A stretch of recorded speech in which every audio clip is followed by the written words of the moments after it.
Hello friends, welcome back to my channel. எல்லாரும் எப்படி இருக்கீங்க?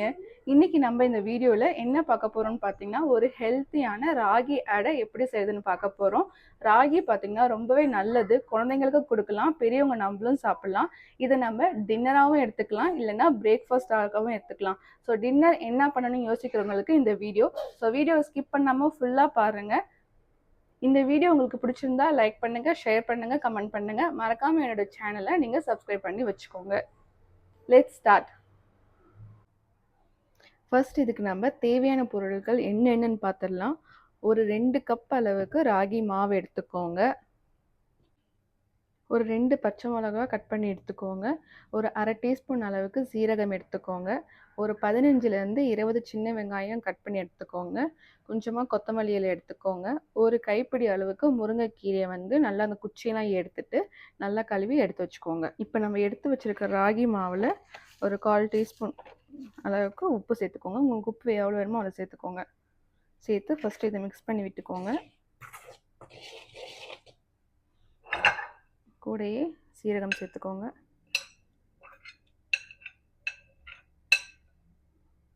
மிக்ஸ் பண்ணிக்கோங்க.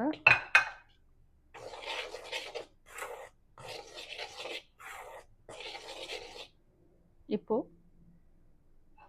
நம்ம எடுத்து வச்சிருக்க சின்ன வெங்காயம், பச்சை மிளகா, முருங்கைக்கீரை இலை, கொத்தமல்லி இலை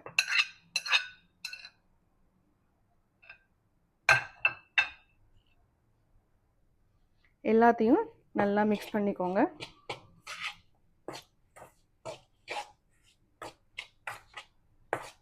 இப்போ நம்ம கொஞ்சம் கொஞ்சமாக தண்ணியை சேர்த்து பிசைஞ்சிக்கலாம். கொஞ்சம் கொஞ்சமாக தண்ணி தெளித்து பிசைஞ்சிக்கலாம்.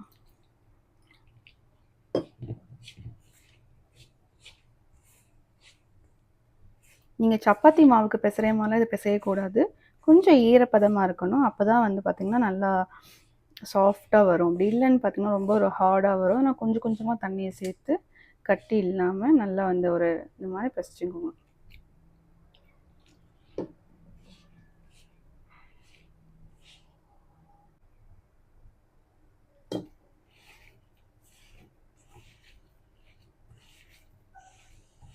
ஸோ இந்த மாதிரி இதில் என்ன பண்ணுறீங்கன்னா பிசைஞ்சி ஒரு அரை மணி நேரம் அப்படியே விட்டுருங்க. ஏன்னா தண்ணியெலாம் கொஞ்சம் நல்லா அப்சர்வ் ஆகி சாஃப்ட் ஆகும். அப்போ தான் நம்ம அடை போடும்போது நல்லாயிருக்கும்.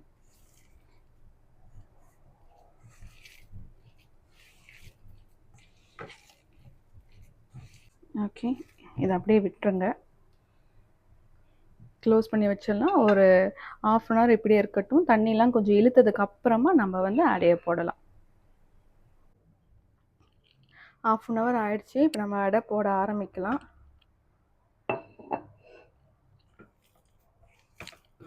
மாவு பார்த்தீங்கன்னா ஃபஸ்ட்டு தண்ணி மாதிரி இருந்தது. இப்போ பாருங்கள் கொஞ்சம் இதாகிடுச்சு, டைட் ஆகிடுச்சு. இந்த மாதிரி ஒரு பாலித்தீன் பேப்பர் இருந்தால் எடுத்துக்கோங்க. அப்படி இல்லைன்னா நம்ம கையிலே பிடிச்சி கூட போட்டுக்கலாம்.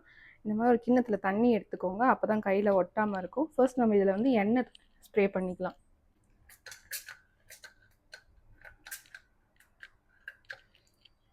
ஓகே, ஃபுல்லாக இந்த மாதிரி எண்ணெயை ஸ்ப்ரே பண்ணிக்கோங்க. இப்போ கையில் தொட்டு இந்த மாதிரி ஒரு உருண்டை மாவு எடுத்துக்கோங்க. அப்படியே லைட்டாக இதில் கையால் இது பண்ணி எடுத்துக்கோங்க.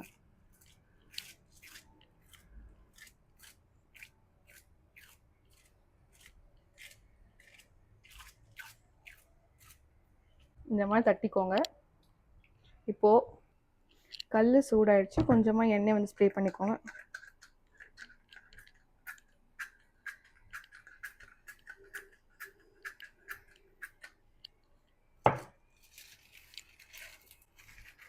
இப்போ நம்ம தட்டினதை அப்படியே லைட்டாக இது பண்ணுங்கள்.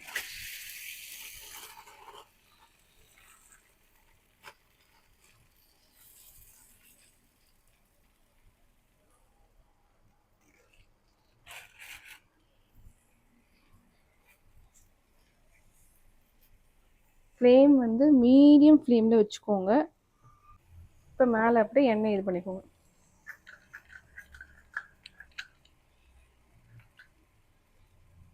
ஒரு 2 நிமிஷம் பார்த்தீங்கன்னா, ஒரு பக்கம் 2 நிமிஷம், இன்னொரு பக்கம் 2 நிமிஷம். அந்த மாதிரி 2 பக்கமும் குக் பண்ணிக்கோங்க.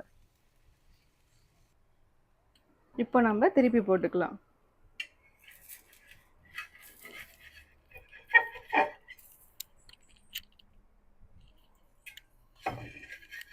ओके नहीं उसमें तेल पानी में हो ஸோ ரொம்ப நேரம் குக் பண்ணாதீங்க. ரொம்ப நேரம் குக் பண்ணாலும் ஹார்ட் ஆகிடும். அதனால் கரெக்டான பார்த்து எடுத்துருங்க. ஆமாம். ஸோ அவ்வளோதான், 2 பக்கம் நல்லா குக் ஆகிடுச்சு. நம்ம அடையை எடுத்துடலாம்.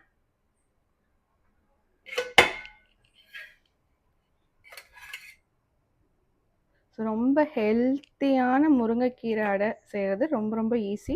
கண்டிப்பாக இதை நீங்கள் ட்ரை பண்ணி பாருங்கள். அண்ட் ட்ரை பண்ணி பார்த்துட்டு எப்படி இருக்குங்கிறத கமெண்ட் பாக்ஸில் கமெண்ட் பண்ணுங்கள். ஸோ இதே மாதிரி பார்த்தீங்கன்னா ஒவ்வொரு அடைமாவையும் எடுத்து தட்டி தட்டி போடுங்க. உங்களுக்கு பேப்பரில் போடுறது கஷ்டமாக இருந்தது அப்படின்னா நீங்கள் அப்படியே தவாலே போட்டு கூட பண்ணலாம். ஆனால் கை கொஞ்சம் பார்த்து கேர்ஃபுல்லாக வச்சுக்கோங்க. நான் அதையும் காமிக்கிறேன் உங்களுக்கு. கல் அதுக்குள்ளே சூடாயிடுச்சு. ஓகே, ஃபர்ஸ்ட் நல்லா எண்ணெயை விட்டுக்கிறேன். ஸோ இந்த மாதிரி கையில் வந்து மாவு எடுத்துக்கோங்க. மாவு எடுத்துகிட்டு இதை வச்சு தண்ணி வச்சுக்கோங்க பக்கத்துலேயே.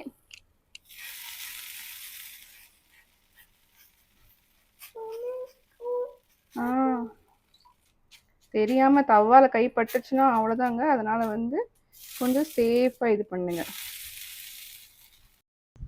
அப்படி இல்லைன்னா நீங்கள் வாழை இலையில் பண்ணுறது ரொம்ப பெஸ்ட்டு. வாழை இலை இருந்ததுன்னா அதில் நீங்கள் எண்ணெய் தடவிட்டு இந்த மாதிரி அடையை தட்டி போடலாம்.